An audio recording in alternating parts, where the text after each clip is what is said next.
In a quiet dojo, the air hums with routine. Students stretch, punches echo softly, belts snap against uniforms. Then, she walks in. Calm, unassuming. Just another face in the crowd. But beneath that composed surface hides something fierce, something no one here is ready for. The dojo buzzed with the usual rhythm of mid-level practice. Feet shuffled across mats, uniforms snapped with sharp movements, and focused breaths echoed in sync. The door slid open quietly, and she stepped inside. A black woman in a crisp white gi, no belt tied around her waist. Her posture was upright but relaxed, eyes scanning the room with quiet observation. Conversations dipped, heads turned. The senior black belts exchanged glances, amused, uninterested, slightly condescending. The instructor raised a hand. "We have a new student today," he said flatly, offering no enthusiasm. She bowed respectfully and introduced herself with a soft voice. The room was quiet again, some nods, a few smirks.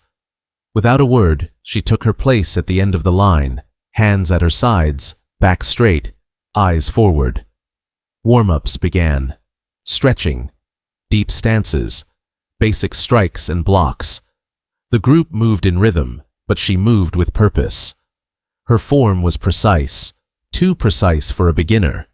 Her foot placement was deliberate, balance unwavering, breathing steady and trained.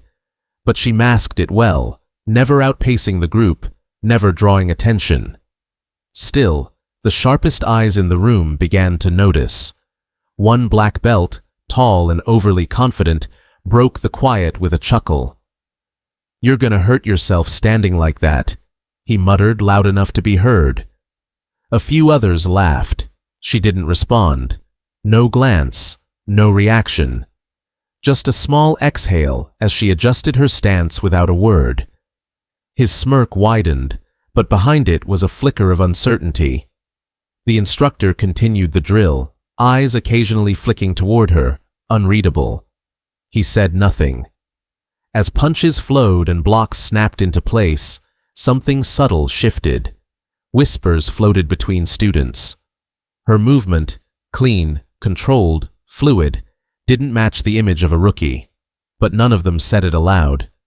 The black belts exchanged looks, suspicion now beginning to replace arrogance. She kept to herself. No signs of ego, no flashy moves, just discipline.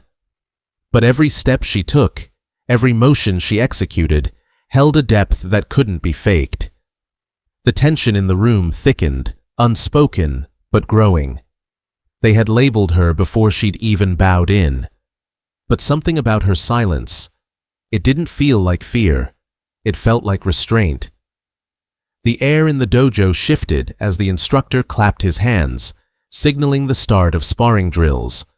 Students began pairing off, bowing respectfully before stepping into light combat stances. The black belts moved with practiced ease, already anticipating who they would choose.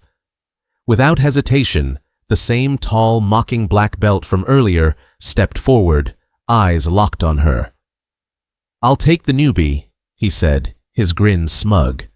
"I'll go easy." The instructor gave a small nod. No comment. She responded with a calm bow, eyes steady, expression unreadable.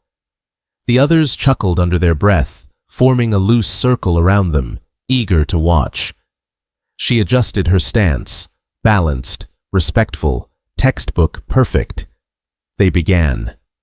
He danced around her with exaggerated footwork, tossing in flashy spins, unnecessary flourishes.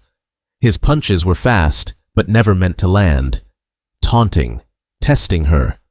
She moved smoothly, shifting just enough to evade without ever lifting a hand in response. Her balance was exact, her gaze calm. She wasn't flinching, she wasn't struggling, she was simply watching. He smirked, emboldened by her silence. "You gonna hit back, or just pose all day?" he teased. From the edge of the mat, another black belt laughed. Maybe she forgot how to fight. Laughter rippled around the dojo. She didn't blink. Her breathing remained steady, feet anchored in perfect form. She circled slowly, eyes locked on him, still holding back. His pride bruised, the black belt lunged, this time harder, faster, throwing a high kick aimed near her head. Not playful now. He was trying to shake her. She leaned back just enough, letting the kick miss by inches. Then her eyes changed. Something sharp flickered behind them. Gone was the passive observer. He charged again, too fast, too eager. And in that heartbeat, she moved. A flash. One step forward, a pivot. And in a blur of motion, she shifted her weight, trapped his leg, redirected his momentum, and dropped him flat on his back with a single, clean sweep. No sound, no scream, just the solid thud of his body hitting the mat. Silence swallowed the room. He lay there, stunned, breath caught, staring up at the ceiling as if it had betrayed him. Around the room, mouths hung open. No one had seen what she did. Only that one moment he was upright, and the next, he wasn't. She stepped back, bowed respectfully, and returned to her stance. No celebration, no smirk, just discipline. Her silence spoke louder than any victory cry, and now, for the first time, no one laughed. The dojo, once filled with laughter and casual chatter, now pulsed with a quiet tension. Whispers spread like ripples across the mats. Eyes flicked toward her, curiosity replacing amusement. The earlier mocking was gone, replaced by something heavier, a mixture of respect and uncertainty. The black belts who had scoffed now studied her carefully, weighing her in silence. Suddenly, a different black belt stepped forward, taller, more serious, with a hardened expression that spoke of challenge and pride. His gaze locked onto her with intent. Without hesitation, he called her out, his voice steady but edged with aggression, a clear invitation to test limits. The room grew still as they bowed to each other, signaling the start of a match meant not to entertain, but to dominate. Before the first move, she spoke softly, eyes calm yet firm. "I don't want to hurt you." The words hung in the air, a quiet warning that deepened the room's intrigue. No one doubted she had the skill. Now the question was how far she would go. The match began. Instantly, her movement shifted. No longer restrained, she flowed with a fierce grace, speed blending seamlessly with perfect balance. Every strike was measured, every dodge precise. She controlled the fight effortlessly, reading her opponent's intentions before they could fully form. The black belt lunged, countered, attacked, but each attempt met with flawless defense and swift, calculated responses. Around the dojo, the silence was thick, punctuated only by the sound of controlled breathing and the soft impact of GI against GI. She never wasted energy, never showed aggression beyond what was necessary. Her technique revealed a depth of mastery far beyond the dojo's ordinary training. Her opponent struggled, but was clearly outmatched, unable to find an opening or land a meaningful hit. Then, in a brief moment, like a scene breaking from a dream, a flashback flickered in the minds of the watchers. Years spent training in hidden places, underground fight rings where every move meant survival, relentless military combat drills, and lessons from masters who demanded perfection. This was no ordinary fighter. This was someone forged in fire and discipline, carrying a history no one here had imagined. With the final move, she pinned her opponent to the mat, not with cruelty, but with respect.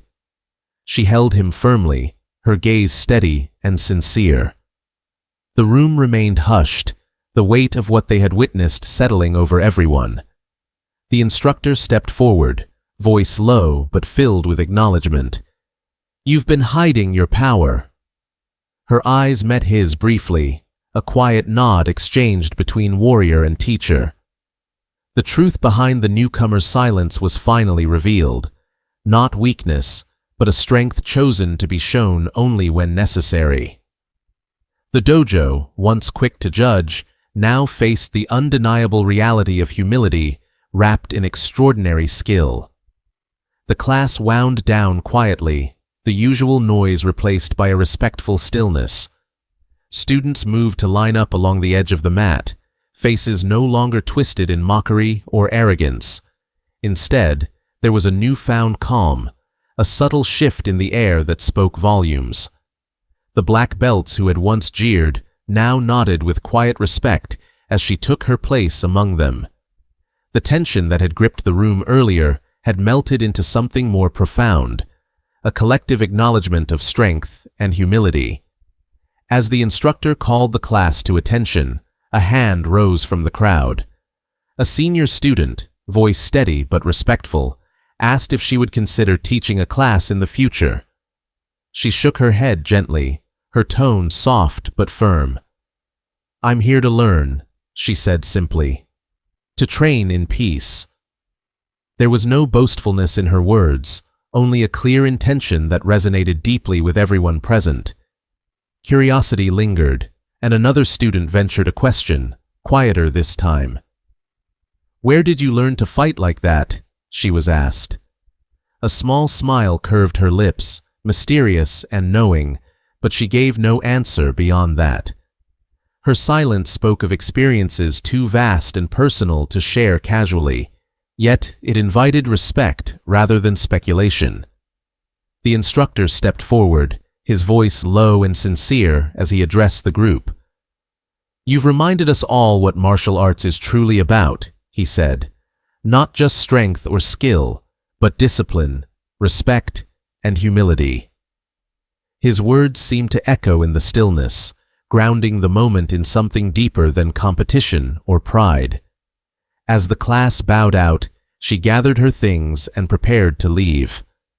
A few students lingered behind, walking alongside her with admiration in their eyes, silent witnesses to the quiet power she carried.